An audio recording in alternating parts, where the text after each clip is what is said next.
15.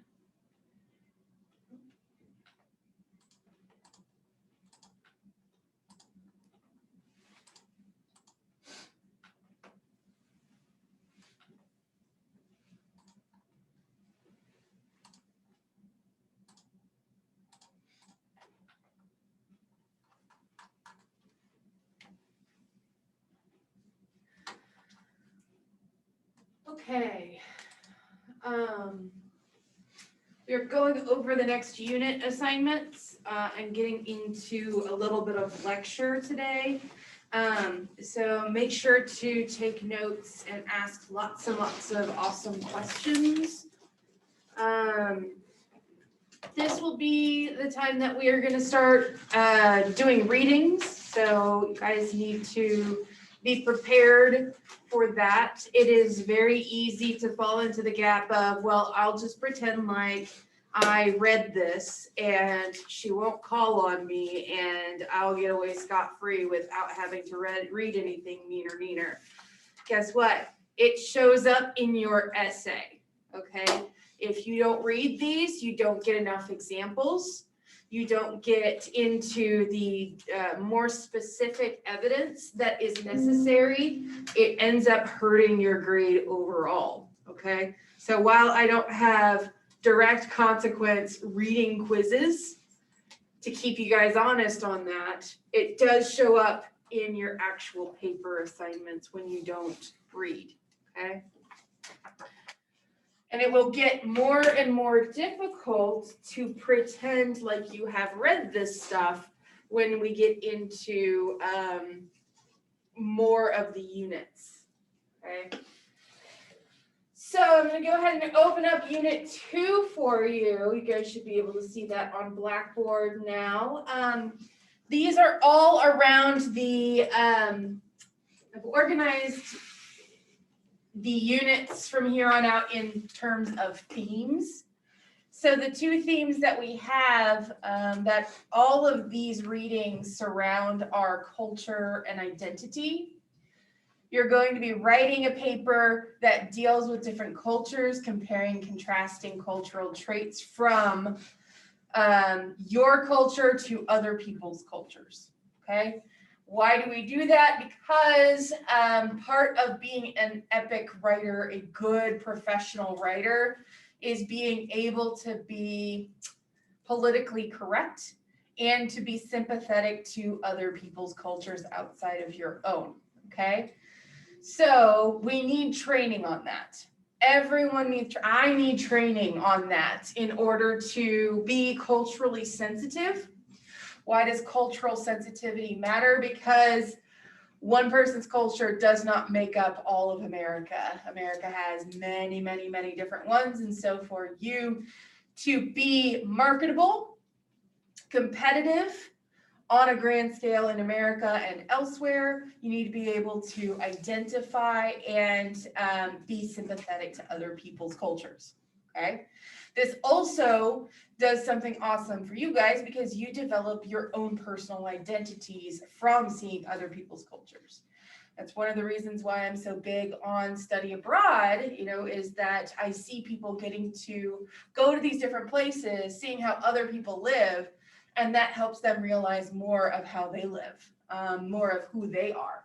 What are their takeaways from all of this, right? So the more access that you have to other people's ideas, other people's cultures, the more you actually find your own, okay? Lots of things that we're doing in this.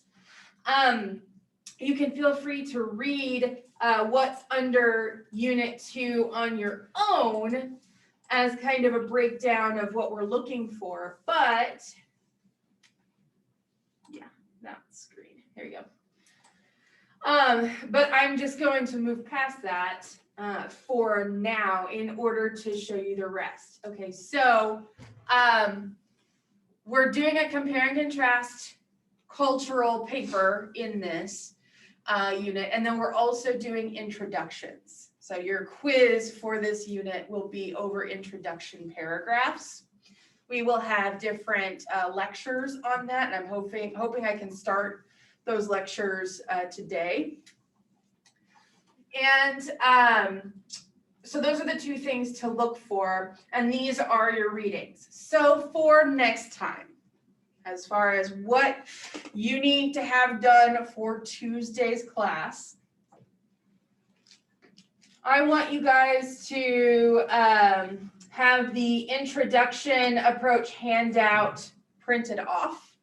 It's under resources. I want you to have that printed out so that you can take notes directly on it. It works better that way. In the long run, trust me. Okay. And because there's snowpocalypse that may happen on Tuesday of next week, it's also good that you have that printed out so you don't have to be Zooming with me and then have that on an alternate screen or something like that and keep moving between screens. So it does two different purposes here. Make sure you have a printout of it. Before you leave today, you can go to the computer labs here and you can print it out. Totally fine. Okay. But I would do that. Yeah. Where is it under? Under Unit 2, handouts, resources, this little area right here. I see it. Okay. And you said those up top, those are the readings right there? These up here are the readings. We're going to take them a bit at a time. Okay. But I wanted to get started with the introduction approach handout because that is the most pressing because you're going to have a quiz on that. Okay. And I would like you guys to have read this last reading by Tuesday. It's a really good reading that a lot of people like. It's called Michael Kimmel's Bros Before Hoes, the Guy Code. Okay. And it deals specifically with masculine culture in America. What makes a man, what makes a bro, yada, yada. Because that is very, very cultural. Okay. So have the intro approach handout printed out for Tuesday and have Bros Before Hoes read and ready to speak on for Tuesday. Good deal? Okay.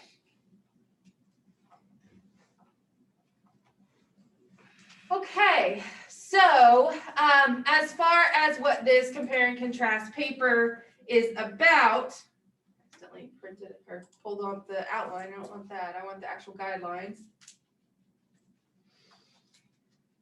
Pull this up and show it to you if Word will work with me here. Everywhere where it says Scott, that's my maiden name. There's Scott on so many things I haven't had a chance to change it all, so just know that's me. Okay. So this is compare and contrast paper. It's 10% of your final grade. Okay, so that's just like the paper 1 assignment that you just turned in. This is the second round of it. When we get to paper 3, that's going to be 15%, and then paper 4 is going to be 20. So this is the last low version of this, and then we start ramping it up. Okay, the length needs to be 3 to 4 pages. That means to the end of the 3rd page bare minimum. If you could give me 2.5 pages, you will be docked points for that. And this will be the last time that you're able to use first person. Okay, and you're only able to use it in certain areas of your paper. So we're starting to limit that.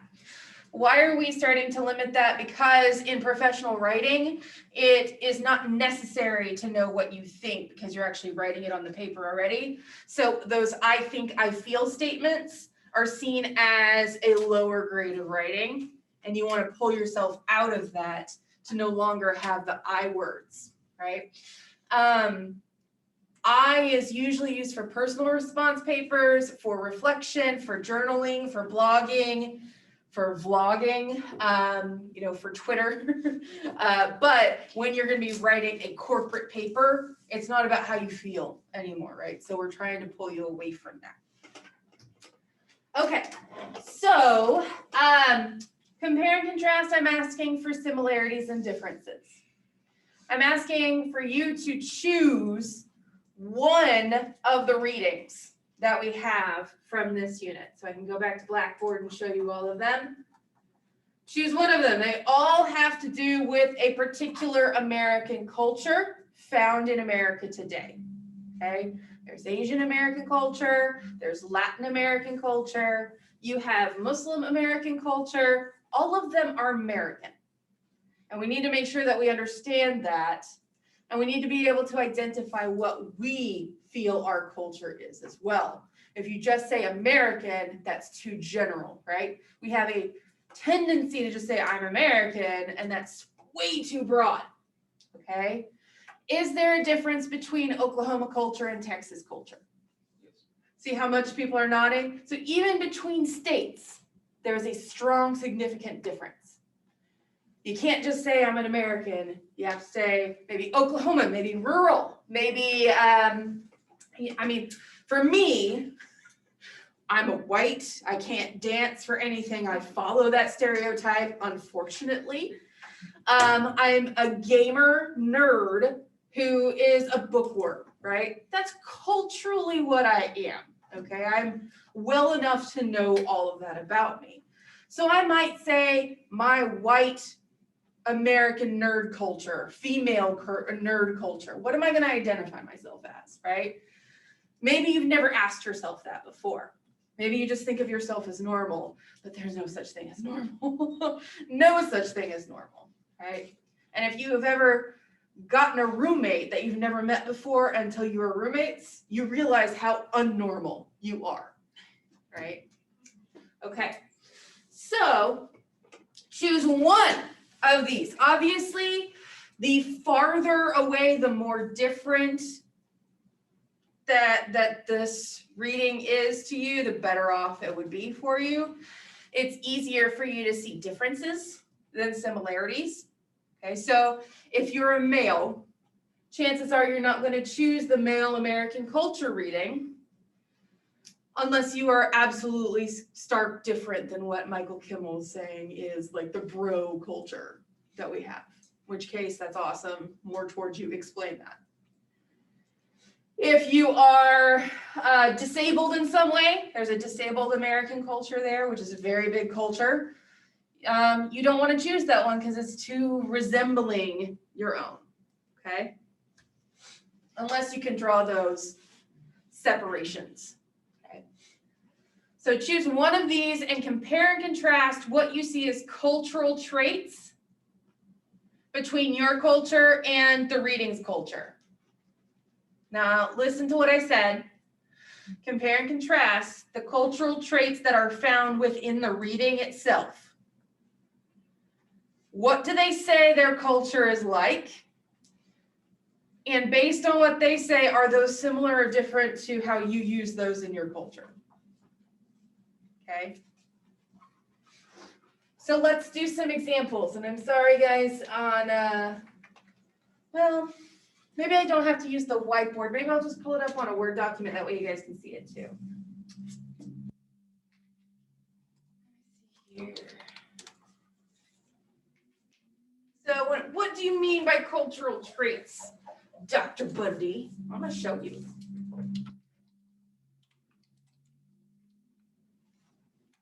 Culture is such a big word. In it are very small traits that identify you, right? Some examples of identifiable cultural traits that we can find. What about music? Music is definitely cultural, yeah. Depending on where you come from will depend on the kind of music that you listen to, yeah. And many of them have different beats, have different rhythms, have different content as far as the subject matter. What else could you see? Food, absolutely. Food is a cultural trait. Everybody comes to the table around food. Huh? Clothing. Clothing. How people dress. Can you tell the difference between an American and a non-American based on how they dress? Sometimes, yeah. When I am in Europe, I can tell an American from a mile away. They wear tennis shoes.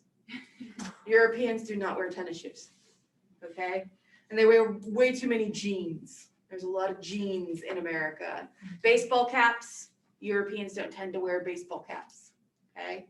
So these are big clothing markers that we see that identify you without you having to say a word. What else? There's sports, okay? I could put that also as entertainment. What we do for entertainment will change from culture to culture. Language. The language you use. Even slang tells you what culture.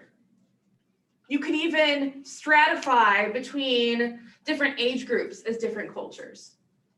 I was seeing something on the internet about how you can tell a millennial from a Generation Y person based on how many skinny jeans they wear and like if they part their hair to the side or something. Did you see that? I was like, why are you coming at me like that? Like I didn't do anything to you. Okay.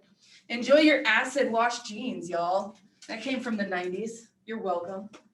Anyway, the whole point in all of this is, we even stratified cultures by different age ranges, right? If I were to say stupid slang like on fleek and what do the kids do, bet and all that stuff, you guys would be like, oh, she's so weird, right? Yeah, it makes you, she's uncomfortable. I said those things. Yeah. So we do stratify by different cultural, even in age range. What else? Different morals, different. Okay. Depending on your background, your upbringing, culture dictates what is right and wrong. Some cultures are really big on work ethic as a morality thing, right? Other cultures, not so much. I was getting a Cherokee Nation tag a little while ago.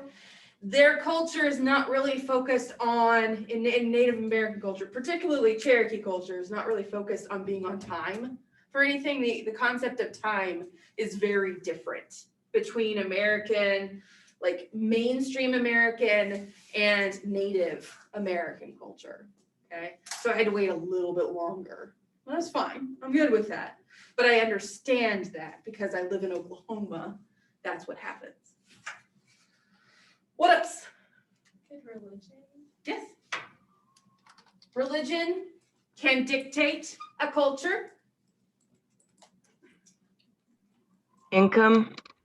Income. Yes. How much money you make can dictate a lot of these. The clothing that you wear. Can you tell somebody's income bracket by some of the clothing that they wear? Sometimes. You would think it would be like if they're wearing Gucci and whatnot, they must be really, really expensive, but they're not. Have you ever seen Mark Zuckerberg dress? He dresses in hoodies, right? He doesn't want you to think of him as wearing Gucci and all of that. So the people who tend to wear those designer things tend to be of a lower income because it's status symbols. They don't want people to see them as such. Having the right iPhone, having the newest pair of sneakers, all that. What else? I guess that would play into their sense of materialism, how they have Sure. material items. Sure. A sense of, I guess materialism is the best way to put it. If they are material, if they're focused on consumer goods or if they're focused on, I don't know, the soul. Discipline. Yeah, very much so. This literally could go forever. There's so many different cultural markers, it's ridiculous. What you need to do is be able to identify them when they're being said to you, okay? Some of the ones are easy for food, for music, for religion, whatever. But some of the other ones are a little harder to find, okay?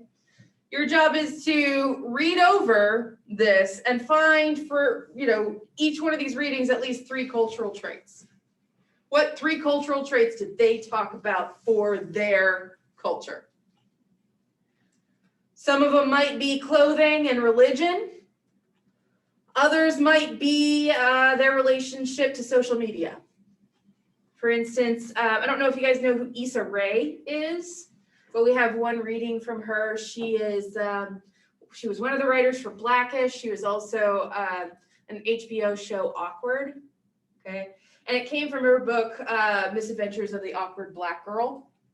So we're going to read a portion of that book in here, and she talks about how Black women are portrayed in social media. So that having a relationship to social media is also cultural, how you're being portrayed as your culture.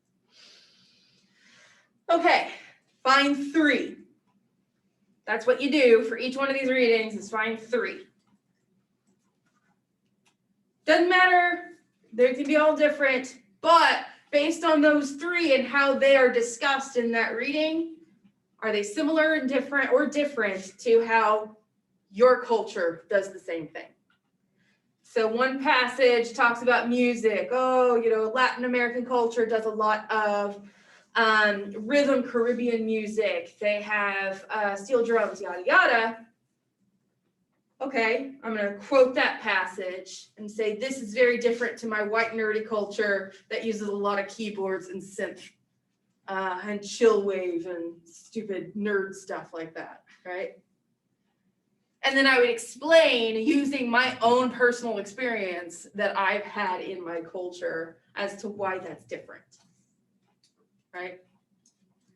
So because I asked for a compare and contrast, I'm at least asking for one similarity. You can have 2 differences and 1 similarity, or you can have 2 similarities and 1 difference. But a thesis requires claim and support times 3. Oh, that's another thing. If you're European, you don't do 3 like this. You do 3. Yeah.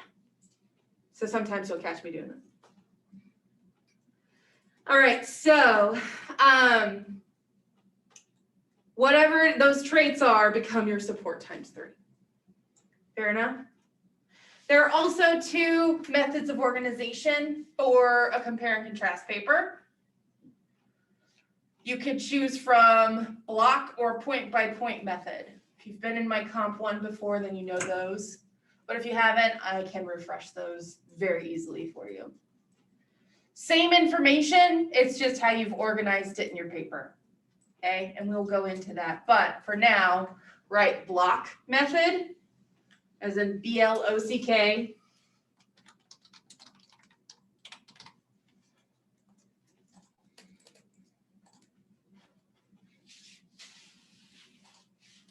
Or point by point method. Okay.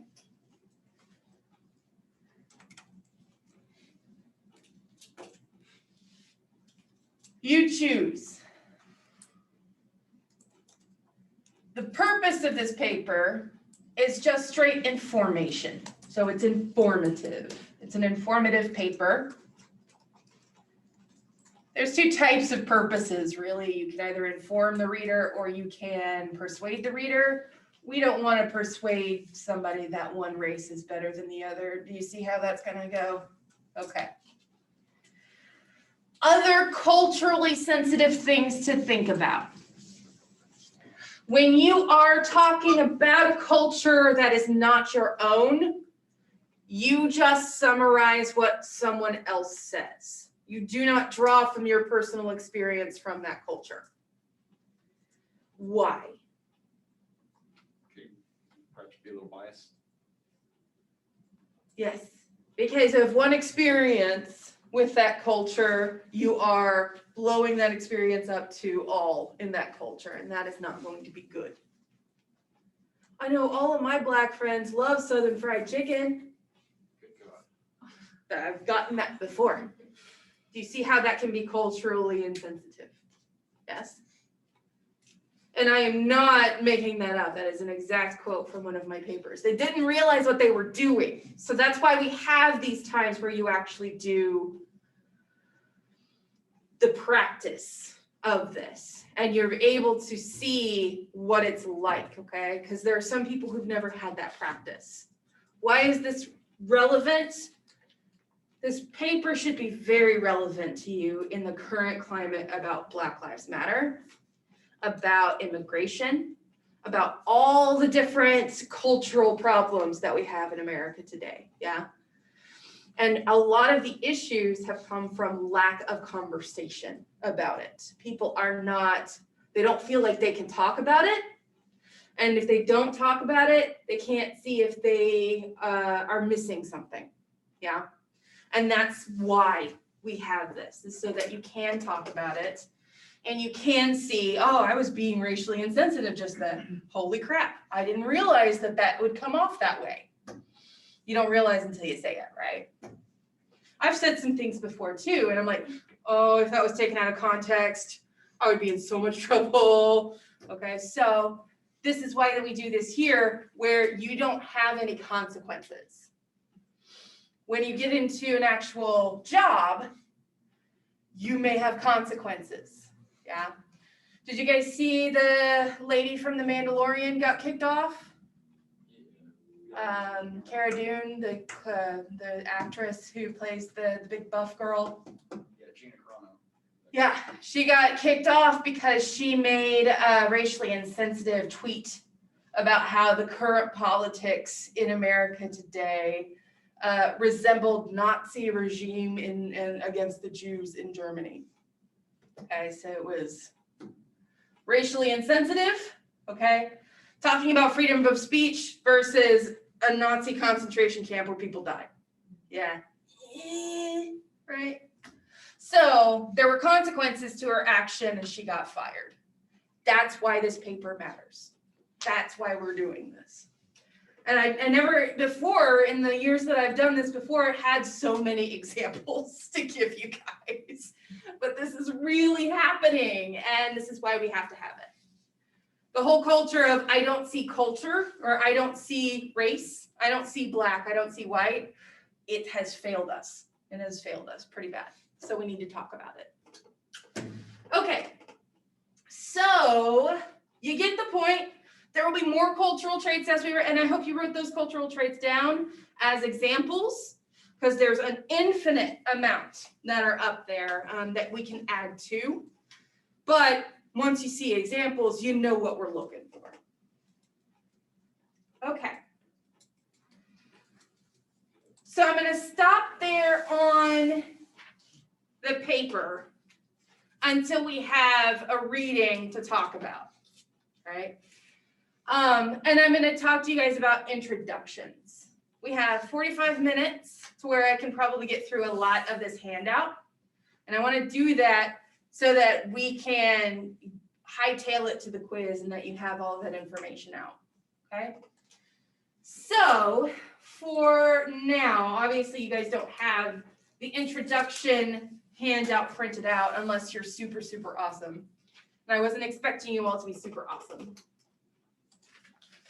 But we'll do a few of these and you can take notes on paper until you get it printed out. Can you guys see that on Zoom? No? Dang it. What about now? Okay, good. The dual monitor thing is killing me. Sorry, guys. Okay.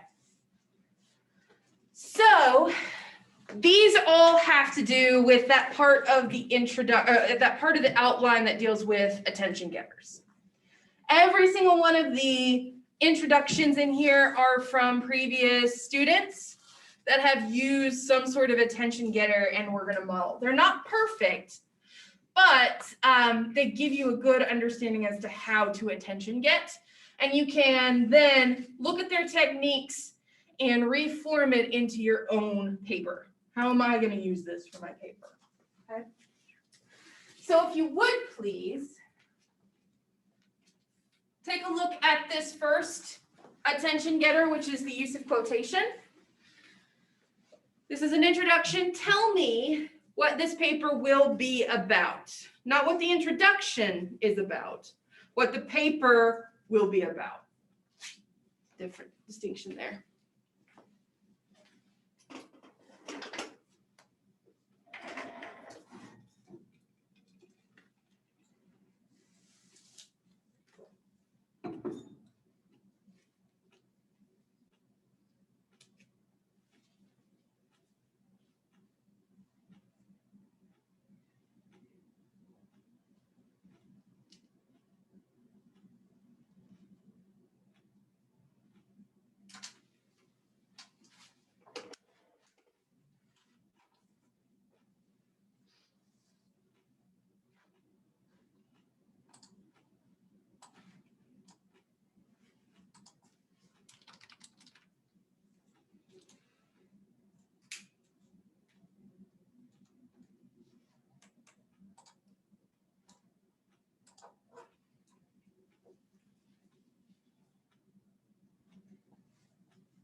So what will this paper be about? Comparing, contrasting the modern form of governmental system to that devised in the 1700s by the founding fathers. Yeah, it's not going to compare and contrast. Yeah, not compare and contrast, but it's going to perhaps elaborate on why we need to reform. So yes, perfect. They're looking at alternatives outside of the democracy that was created in the 18th century. Okay. So how many quotations do we have here? A lot. There's like 2, 3. I think there's 2. Some people say 2, some people say 3.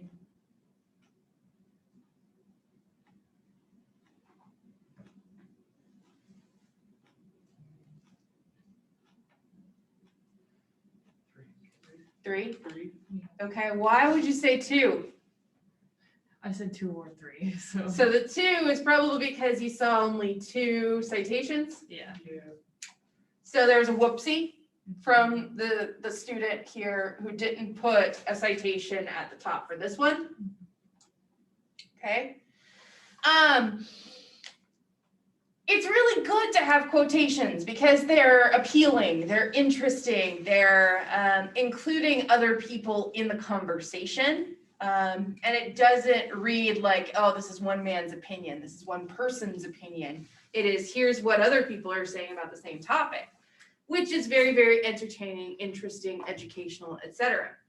But it's bad when you do a few things. First of all, when you don't cite your sources, number one.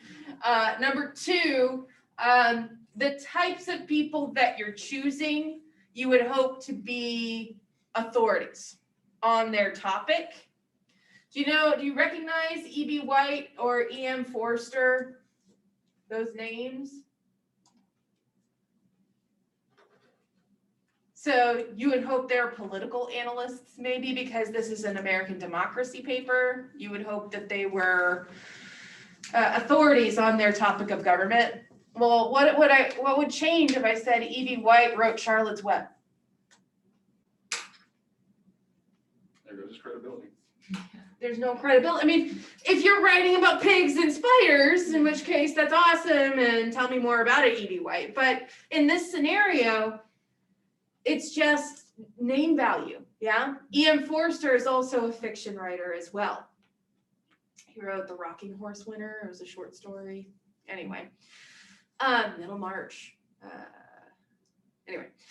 So these two people were put there for name dropping. It's kind of like Two Cheers for Democracy was Kim Kardashian's not quite so wholehearted judgment.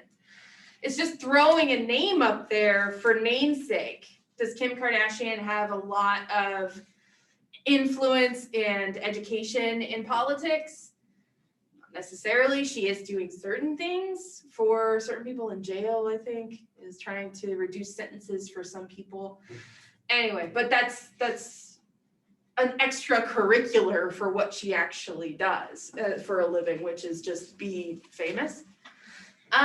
So it really doesn't necessarily help. Okay. So number one, if you're going to use quotation, here are the guidelines. Number one, make sure that you cite every single time. Number two, make sure that your authors or the people you're citing are authorities on your topic. So you write these down. Write these down.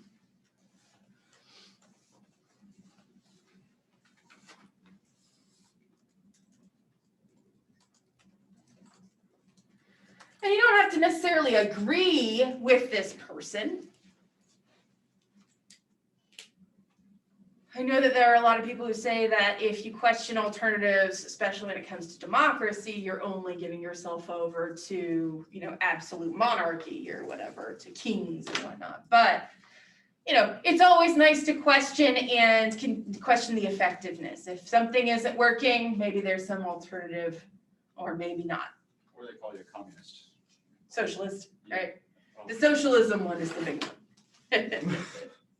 one. Oh yeah, you probably have heard that I'm a socialist spy as a teacher, and then I'm coming to influence you all and indoctrinate you into the socialist agenda.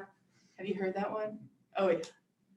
I've had people tell me that personally. I'm like, okay, well this date's over. I'm not gonna do this. I actually had somebody I went on a date with a long time ago who said that. It was not gonna happen. Woo.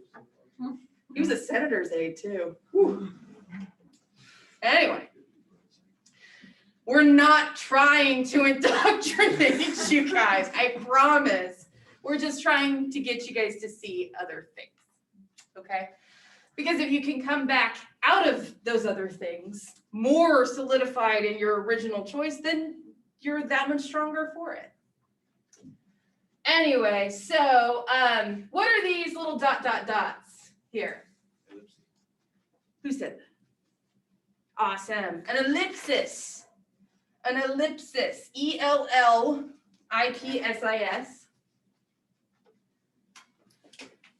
That's a singular.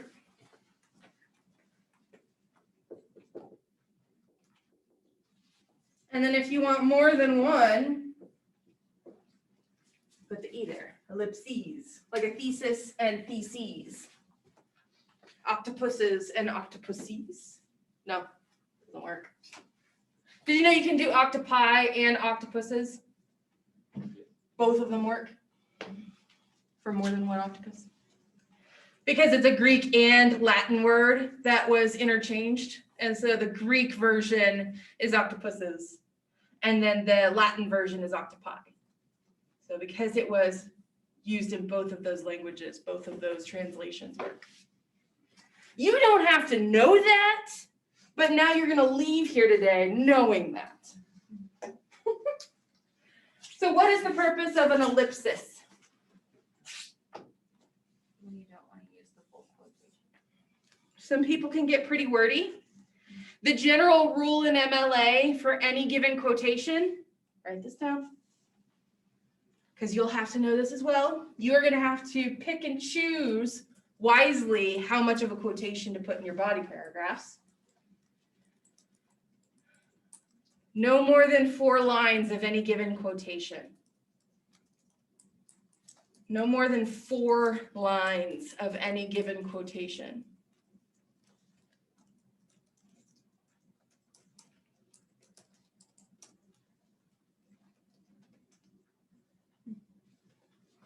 If you do more than 4 lines, like say if you got, I don't know, a master's degree in English literature like I did, you may have some long-winded talkers and you need every single bit of that, okay? That becomes what is called a block quotation. And you have to reformat that whole section That is for 4+ lines of a quotation. You can look up how to do that on your own. I do not foresee you guys needing it for Comp 1 or Comp 2. But if you happen to go into grad school and need some long-winded talker researchers to go into your work, nursing does that, especially with a lot of terminology. Those terms get really long. So that will create a longer line span. You may need a block quotation, in which case you can Google block quotation or go to the OWL at Purdue and it tells you how to do it. Okay? Essentially, you take out the quotations and then you move it to its own little paragraph that's indented over. You know what I'm talking about. It messes up everything. Okay, and I don't want to confuse you if you don't have to. So the general rule is you want to condense to under 4 lines, which is still pretty liberal, yeah. And we have the ellipsis that allows us to do that, right? I can cut certain areas within the text of a quotation, but I can't cut so much that the original content is gone. It still has to make grammatical sense. It still has to be a full sentence, but you can cut some asides that the person might be saying, some extra little bits in the middle that you don't necessarily need in order to keep it below that 4-line mark. If you use too many of them,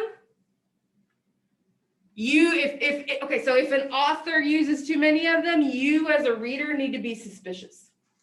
If you start seeing 1, 2, 3, 4, 5, 6, what does it look like?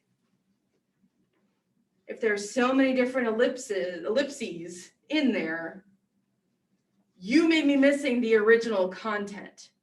This person may have cut it so much so to advance their own personal ideas. Okay? In which case, you should be like very suspicious and you should go directly to the source to see if somebody's lying to you. But that should be one heads up, a red flag for suspicion if there's a ton of ellipses out there. So please write that down.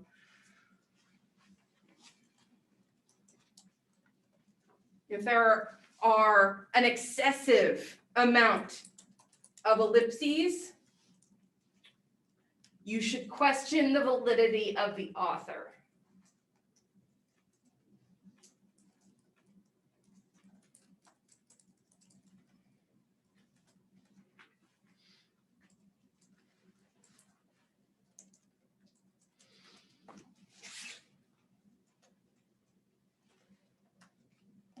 The world of today is as different from the world in which I was born as that world was from Julius Caesar's, and Chuck E. Cheese's is still the best place to find a beer. So that may be like completely what is said, but they cut it out. That changes the entire argument. We were talking about democracy and this person wants a beer. That's different. Okay. So whose quote is this? Who does this belong to? I think it's Kenneth Boulding. Yeah. But it came from this book by this guy. Yeah. That should raise your suspicions too. Because what you have is a quotation of a quotation, and that is a no-no. Do not as a writer quote a quotation. Go directly to the source. This should absolutely raise some red flags. If you see this in print somewhere, if you see this in a newspaper, remember we're talking about fake news, the world of fake news, etc. People can get people to say anything, right? So it's a problem because you're ending up relying not only on this person to be reliable, but this person and this person also to be reliable. And that's way too much trust for people that you don't know. You're already going out on a limb trusting this person, and then he's added extra. It becomes a game of telephone. You know what happens during the game of telephone? The original idea will change however many times you try to make a copy of it. If you go to a printer and try to make a copy of a copy of a copy, what happens to those copies over time? Deteriorates. If I went to that printer over there, just kept making copies of copies of copies, we'd slowly deteriorate over time. Okay? So, always go directly to the source. If this person, Alvin Toffler, did his homework and did it correctly enough to be in a book, you can go to the back of that book, get Kenneth Boulding's name, and actually find the source this came from and cite that source. We live in a time of Google where it's just a search query away. You could find the ebook to this. You don't even have to rent the entire thing. You could just have the Google preview and find the ebook that this came from. Yeah. Okay. And now the last thing that I was going to say about this is this thesis down here. A thesis is supposed to have claim and support times 3. Based on this thesis, what's the claim?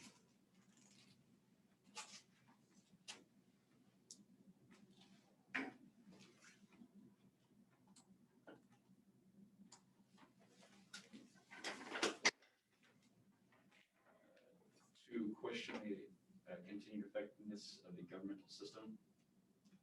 We should question its effectiveness. Does it support it 3 times? No. It couches it in alternatives. We should question alternative. It's too broad. Okay? How many alternative forms of government outside of democracy are there? More than 3, right? Are you promising to touch on every single one of those? Because that's what this says. All the alternatives are what we are going to explore. That's not enough. I mean, you don't have enough time for that in an essay. So you would want to tailor this to the 3 alternatives that most come to mind. Okay, maybe I don't know, anarchy, theocracy, dictatorship. I don't know.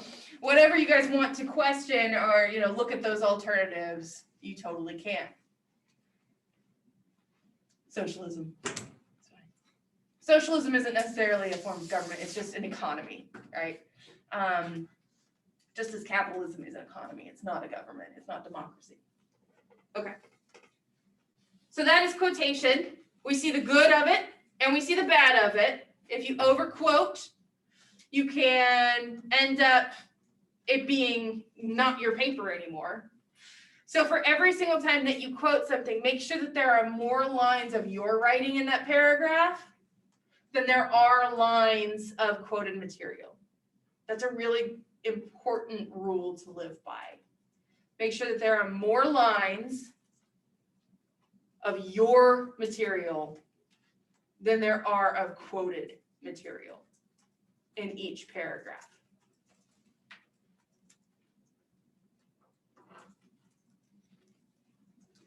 I had a student –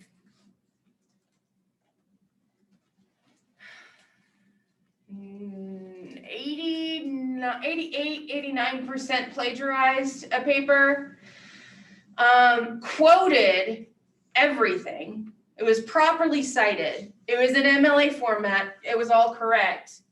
Only 10 to 20% of it was his actual writing.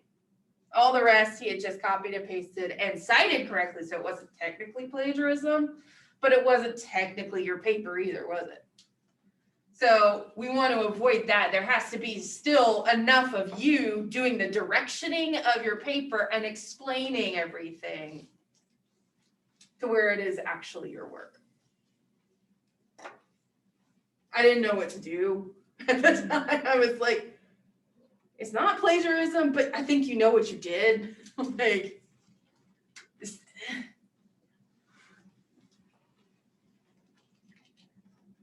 okay. Historical review is our next one.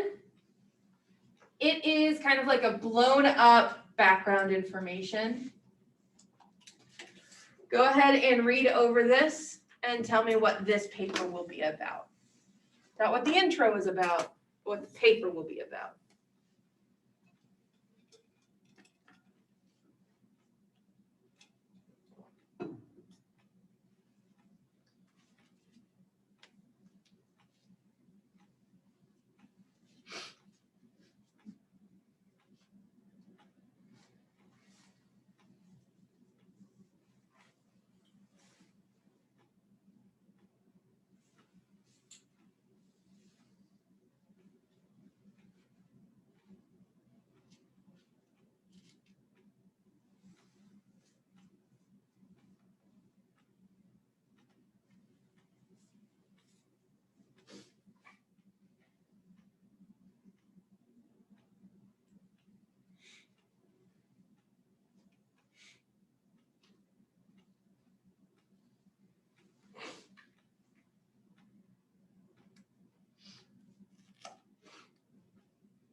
Okay, so movie censorship. pretty much is about- In America, in the United because movie censorship everywhere would be different. States. Yeah, no, it's in the US. In the US, and what is the goal of the paper? What about movie censorship is it trying to tell you? Proving that this newer rating system benefited films in America. So you have different censorship systems that were at play in America, and this paper is arguing the more modern censorship system is better. Better for what or whom? Younger audiences? American film? Better for the films themselves. It says directly in there. So this is why you have to be very careful with the wording, right? Because we would all assume if it's censorship, it's about the audience. This is not about the audience. It is from a perspective of filmmaking. In so doing, like, because of the censorship system, more films can be made in this new censorship system, and it's more beneficial for filmmaking in general, so you can branch out, yeah? Okay, why is it not about sex and violence? I was promised sex and violence at the very beginning, and I feel lied to. It drew you in, didn't it? Yes. What are those called when they draw you in those words? A hook or a trigger, right? Trigger words. Okay, these have been around. Triggering has been around way longer than the woke culture of this time. So you need to write trigger words. These are terms when used catch your demographic's attention. This person considered their audience. I'm writing about American films, so I must be writing to an American audience. What does America like? Sexy violence. Sexy, sexy violence. We love it. We don't want to talk about it because we're Puritans, right? We came from a pilgrim culture and we were like super, super scared about it, but you better put it in every advertisement. You better have Game of Thrones on every single TV because it's sexy violence put together, right? We love sex and violence. Love it. It sells and it's everywhere. So when you see sex and violence at the very beginning as an American, you're like, yes, what? Huh? Did you call me? Yeah. This person knew. So use trigger words based on your demographic. What will catch their attention? And it's only like halfway down. They're like, wait a minute. There aren't any boobies in here at all. I've been lied to. Ah! Right? But it was on purpose in order to catch them, and it worked. It worked.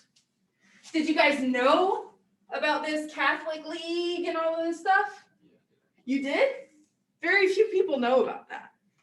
That it was actually controlled by religion first, yes? So a movie like 300, would that have been made back in the day? No. Okay. So, I mean, it may have been made, but it wasn't going anywhere. It was not going anywhere, yeah? But now we have the Motion Picture Association of America. We have the rating systems, the G, the PG, the PG-13, yada, yada, so that other films can be made to explore our raunchy fetishes and whatnot, okay? So this really is an overblown background information. It's just taking the background information and making that the bigger. We like to be educated.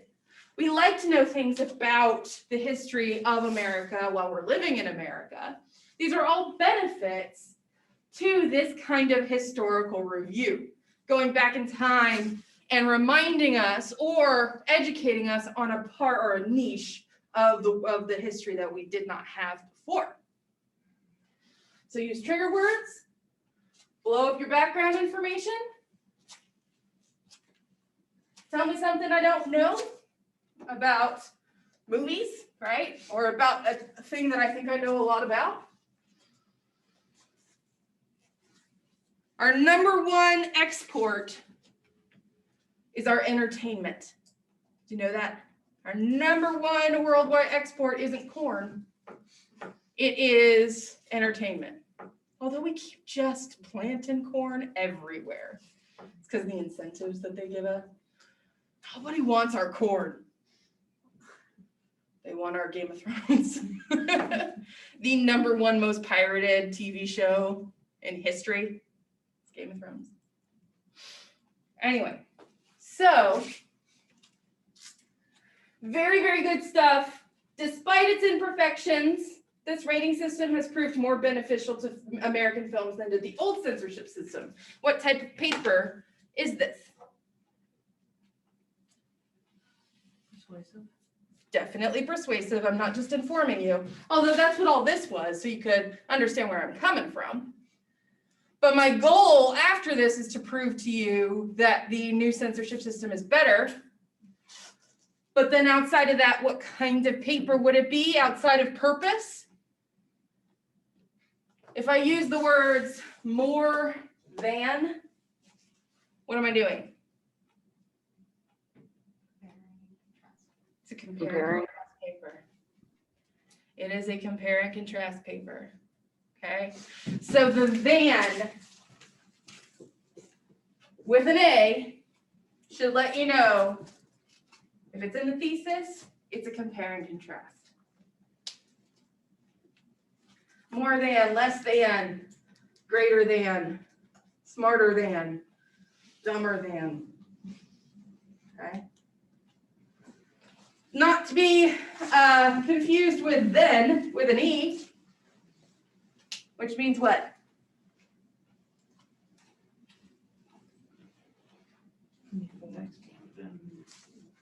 Yeah, so this is comparative. This is time frame. Yeah. First I did this, then I did this. Are you going to do that then or later? Something like that. It won't be caught by spell check. Okay? So you have to, and another thing, oh, that really bothers me. Hold on. Not enough space in between here. I'm going to write this down and it's going to hurt me. Y'all, bruh, don't, a women. Oh, this hurts me so much. You are setting women back so far. It's supposed to be, if it's singular, a woman with an A. This is plural. This hurts me. Don't do this. When a woman tells you, woo, oh man, don't make me judge you. All right. How am I doing? Okay, I'm pretty good. I can do one more. I'm gonna hold off on this one because I actually want you to write stuff down. You'll need that printed off for that one.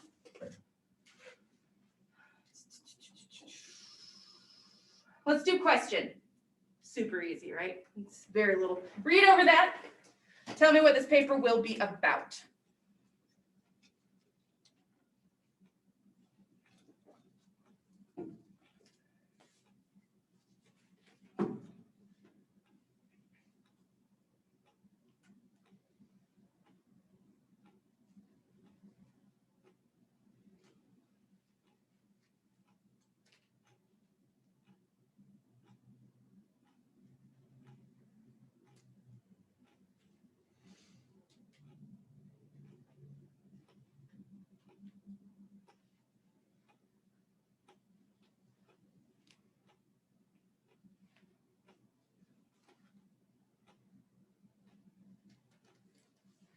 The effect of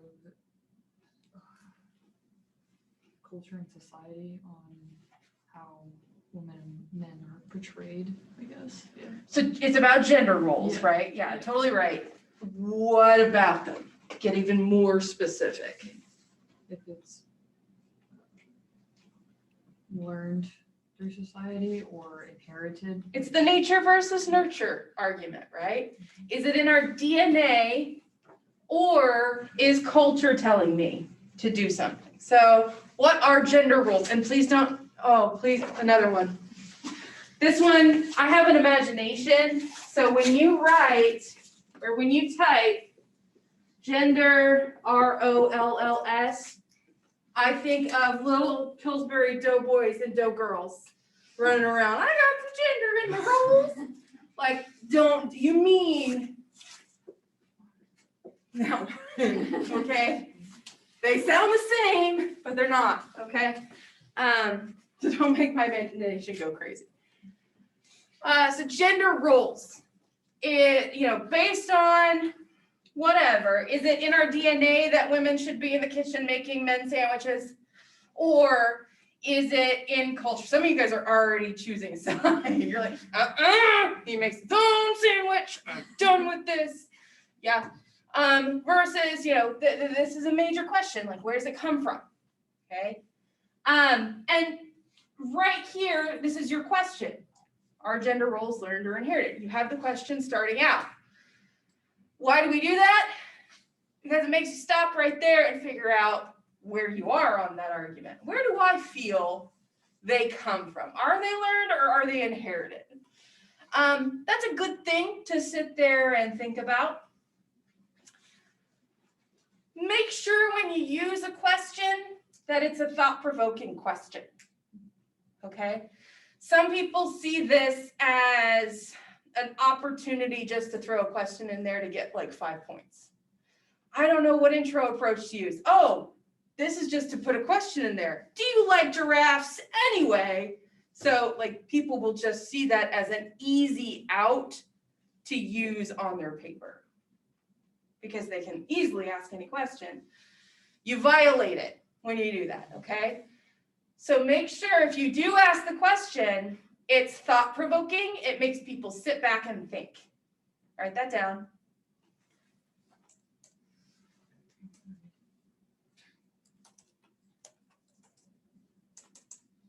Make sure it's thought-provoking.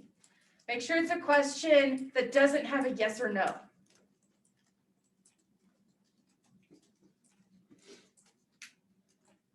It takes them a little while to consider.